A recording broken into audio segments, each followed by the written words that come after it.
Say yes every day to the world and to your heart. Open up your eyes and let your spirit start. Say yes to the dreams you hold inside. Let your soul be your guide. And say yes. Thank you for joining us today for another episode of Wednesday Wisdom. Today, we are joined by the amazing Rick Grant. He is the co-founder and the COO of Content Beacon. Rick, thank you so much for joining us today. And we always start out our Wednesday Wisdom with learning a little bit about you from a perspective of we go through life. We learn our lessons from many people. We read things, we hear things, we get mentored, but sometimes certain things sit with us.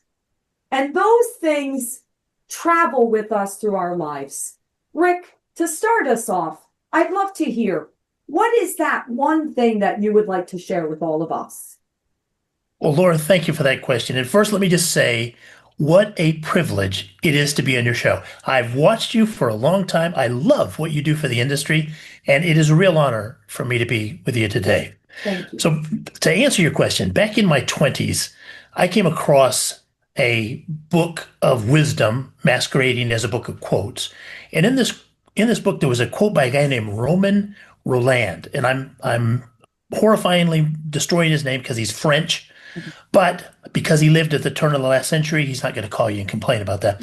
He was a dramatist and a novelist, and while I have never read a lot of French literature, back then he was quite the big deal. He won the Nobel Prize for Literature in 1915. Wow. Romain Rolland. One of the things he wrote, and I'm translating it to English and modernizing a little bit, was a hero is a person who does what they can. A hero is a person who does. Now, I grew up in the age of comic books, so I knew that heroes had to have some massive secret skill or power. The idea that anyone could be a hero was kind of revolutionary to me at that age, and I loved it. I said, this is the way I'll live.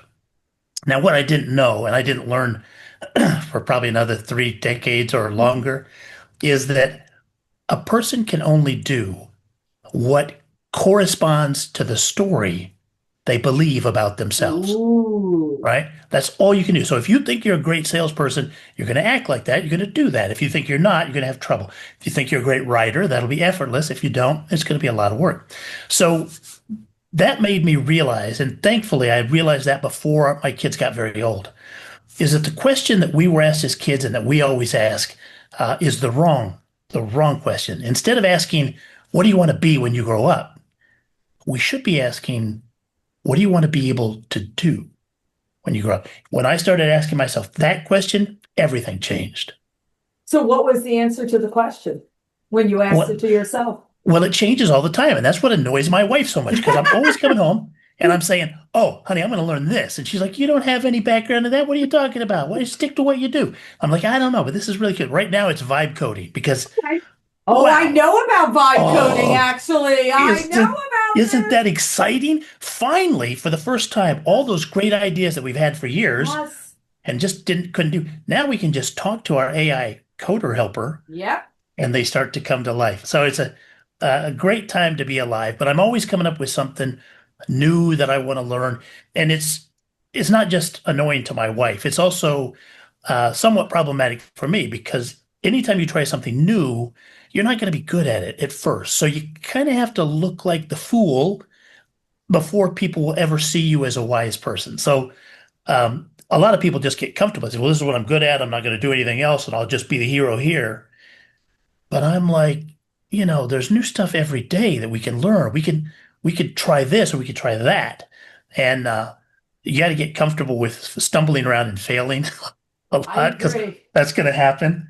But it's made a great life. Yeah. Wow. So I love it. Love the quote, love the philosophy. I will tell you, when you mentioned about everyone is a hero and what they can do, right? When we're young, when we're growing up, we I think, and it's so funny. I didn't even know this expression until many years ago. A woman said about imposter syndrome, right? And I Right. was like, oh, somebody put a label on this. I think this is every person in the world. Like, we all feel uncomfortable at certain times where we're in a setting and somebody's like an expert speaking about something, and we're like, oh my God, I'm an idiot. I don't know any of this. Like, how am Right. I so dumb, right? But then you start to realize, well, you're just not an expert in that. You're an expert in other things. And those people are experts in that. But Right. when we're first coming up, whether it's in school, whether it's new to any industry, we constantly are beating ourselves up and we focus on the things we don't know instead of leaning into the things we're good at. Exactly what Exactly. you just said. Exactly, Laura. And you know, when you think about how much missed time we do in our lives, to where, like, the fact that Rick, the fact that you read that and the fact that that sat with you and the fact that you said, oh no, I'm living my life like this, you are way ahead of the game, because usually you don't learn those things until much later in our lives, where we wake up and go, wait a minute, why was I spending all this time trying to work on worksheets when I'm terrible at that, but I'm really good at this, right? I'm really good at selling. I'm really good at Right. communicating. I don't need to do the analytical stuff, right? Yeah. So everyone take note of that. And everyone realize none of us are exactly the same. None of us have the same strengths, right? We all have Right. different strengths and different weaknesses, and we are born to let that light shine on the special, unique gifts we were all given, not to focus on necessarily things that we weren't. Now, let's take the second part of what Rick said. So, Rick, I'm sure you know my philosophy is say yes every day. And say yes every day is not about saying yes. What it's about is challenging yourself to get out of your comfort zone, which is exactly what you just said. And we live in such a phenomenal era, right? You just mentioned, just so you know, I learned about vibe coding on Tuesday. Literally this Tuesday. So don't think I knew what it was until Tuesday. But I was moderating something and somebody mentioned it. I'm like, what is that? And now I know. Now I know what it is. But I didn't know what it was till Tuesday. So you are a step ahead of the game, right? You knew what it was and you're using it, and you're already an expert, right? Compared to us. But that's an example of it's moving fast, guys. The world is moving fast. Our industry's moving fast. We're moving fast. Yeah.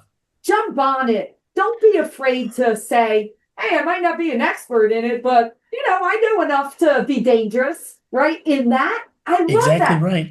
So, Exactly Rick, right. If you're a loan officer who wants more speed, more support, and a lender that actually invests in you, well, this is Laura Brandao, president at MLB Wholesale.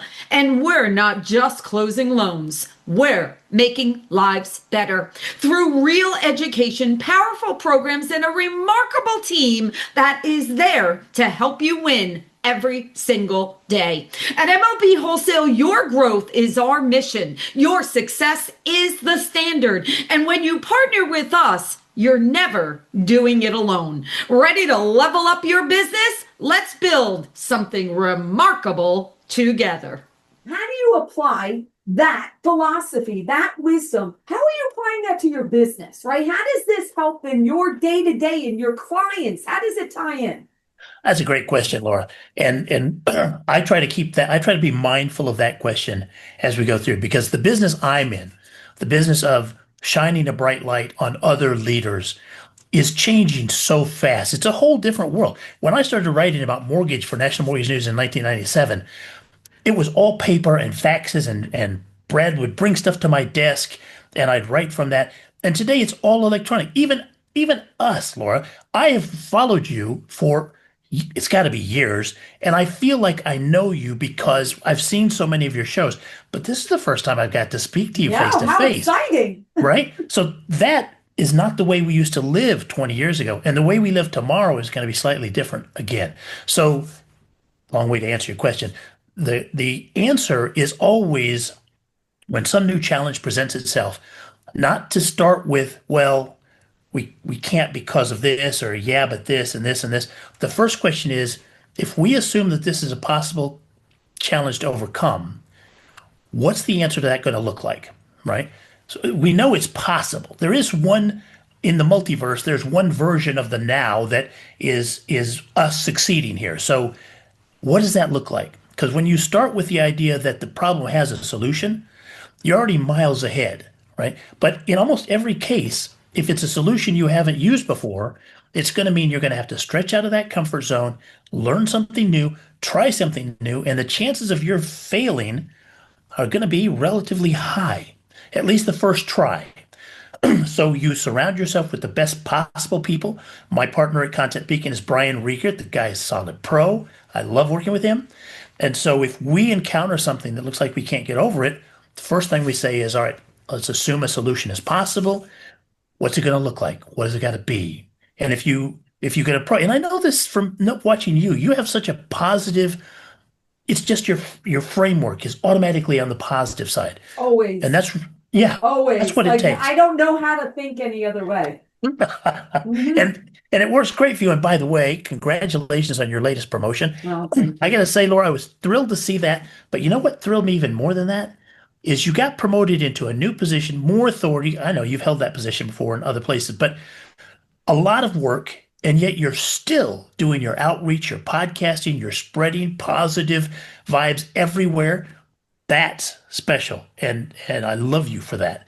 well, thank you. But problems, we're going to encounter problems all the time. We just have to be We positive. always are. And I love that you said to your point, like going back 1997 to now, listen, the first time I was the president owner of a wholesale lender, it was in 2007.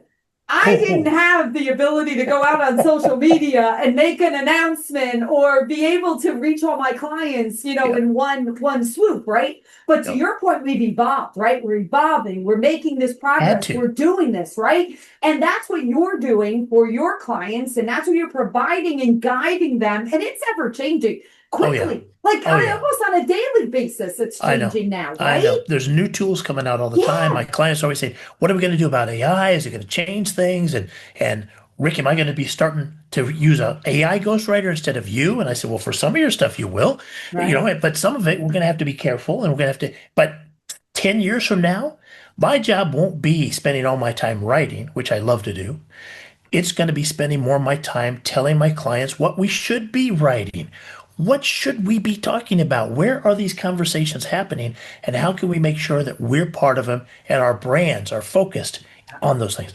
So I don't really even think of it as out of my comfort zone anymore, Laura. Honestly, I think that comfort just can't be part of it. It can't be part of it. A good example is my walk to work today. Okay. So it's 12 degrees outside here in Wisconsin. I'm in Sheboygan, Wisconsin. I worked in my home office for years. Okay. And every day I got up and I said, I'm going to walk a mile today. But I would heat up my computer and I'd look at my email. And as soon as I did, I'd be locked in for the day. So I could never walk. So I was out walking around one day and I found an office for rent with the suite I'm in now. And it was exactly half a mile from my house. So I moved all of my computer equipment here. All of my stuff is here. I can't work unless I'm here.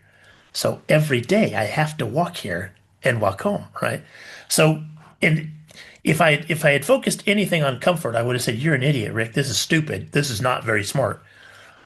But that wasn't the point. The point was I have to find a way to get this mile walk in every day. I love it. Yeah. So. And that goes with everything in life, right? That sometimes we have to set up our lives to hold us accountable, right? Yes. And that goes with everything that we do, right? Yes. Regardless of what it is. And that's what you did. You made it so you were forcing yourself to hold you accountable to do that mile walk, right? Yeah. Because you said, if I don't set up these boundaries to hold myself accountable, I won't do it. So that's exact. And to be honest, Rick, I bet that goes along with your clients too, because I would have to believe that your clients sometimes probably hold back a little bit. And listen, let's talk about this podcast. Let's talk about the podcast. Do you know why I started a podcast in 2019? Yeah, I'm going to share this with you, right? This is very interesting. You'll find it fascinating. Okay, so let's set the stage. It's 2019. I'm the president and owner of a very successful national wholesale company. I'm at the top of my game. Well, what I learned was everybody said yes to me, Rick. Every person that worked for me said yes. If I called people, they would agree with me. Everybody said yes to me. That's great. Well, I started to realize something. Nobody was challenging. So I decided on a proclamation one day, July of 2019, that I was going to start a podcast that I've never done in my life, but I was not going to work with mortgage people. Okay. I would only go on LinkedIn, literally connect to strangers, and I would read their books, or I would watch their TED Talks, or I would find things about people that, because these people didn't know me, didn't know anything about me, never followed me, never connected to me, and I forced myself to focus on them, focus on what they were passionate about, and then come on and be able to have an educated conversation. It taught me to listen. It taught me to focus on outside of our industry, because Rick, I had to put myself in a timeout. I was getting too much yes, and I didn't think it was right to get that much yes. So I put myself in a timeout. But honestly, it put me out of my comfort zone to teach myself some lessons that I decided I needed to learn again. And sometimes as humans, we need to do that to ourselves. Oh, that's brilliant. That is brilliant. I mean, I do that, but I was forced to. I didn't plan it like you did. That's brilliant. When I went to work for Mark Fogarty at National Mortgage News, he made me the editor of the special report section. Okay. I said, so what does that mean? I don't know. What it meant was every 2 weeks, the sales guys would go and try to sell a bunch of stuff. And whatever they sold, we'd build a special report out of it. So I didn't know until Monday how many pages I had to fill up by Thursday. Now, I had a crew. I had people I could assign to. But every 2 weeks, it was something totally different that we didn't know about. And so I was constantly out of my depth. I was constantly going to all the people. And I worked with great people. I used to work. Brad Finkelstein and Bonnie Sinek were there, and Ted Cornwell was there. So I'd be going to these guys and saying, I don't even know what this means. What does this even mean? And they'd have to educate me, and then I'd get on the phone. But you're right. You talk to people that are outside of your area of expertise, there is so much to learn. I didn't know that your first podcast was outside the industry. I thought it was inside. No, it was called Positively Charged. That was the name of it, because I was trying to show people that you could be positive in business. That was the name of it. Yeah, Positively Charged. That's brilliant. That's brilliant. Yes. But then what happened? It's a lot easier for me to speak to people in the mortgage industry. So slowly I kind of reverted back after I learned my lesson. But that's okay. I mean, that was all right. But I've never not done a podcast since July of 2019. There has not been a week since July 21st of 2019 that I have not done a podcast. Even with all your new responsibilities, Laura, that's incredible. It really is. That's incredible. I mean, I produce a couple of shows, and I'll tell you, they're a lot of work. Even with a team, it's a lot of work. So kudos to you. That's fantastic. And I hope you don't stop. I love... No. Never. All right, Rick. We're going to wrap it up. Okay. And this is my big question that we end with all the time. I believe that when we say things out loud, it plants a seed in our world. And so I'd like to always leave on this very positive note of, if I came to you with my little magic wand, and my magic wand said, Rick, you can do or have anything with unlimited knowledge, unlimited resources, what would you do with that? What would you create? What would you change with that? What a fun question, Laura. It's a hard question, though, isn't it? Not for me. Not for me. Okay, Eric. I've got 3 adult children, and I watched them grow up and enter the college system in various ways, in various places, and then into their careers. And the world that they're living in today is so electronic that they're separate. They're little silos of humanity, and the loneliness that we have in this country today is epidemic.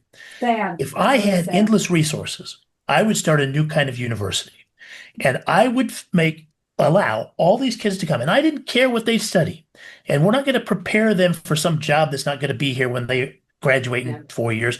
We're going to give them all the life skills, anything they want to learn, and we're going to find the best teachers we can.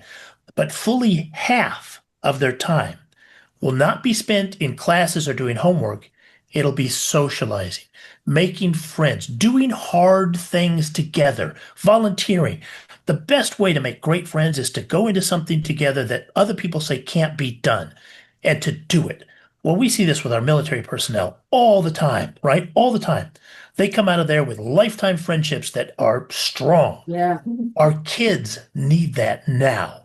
And if we don't find a way to give it to them soon, we're going to have multiple generations of disconnected people who are lonely in a crowd, right? They're in a crowd of people and they're alone. That should not exist. We should change it.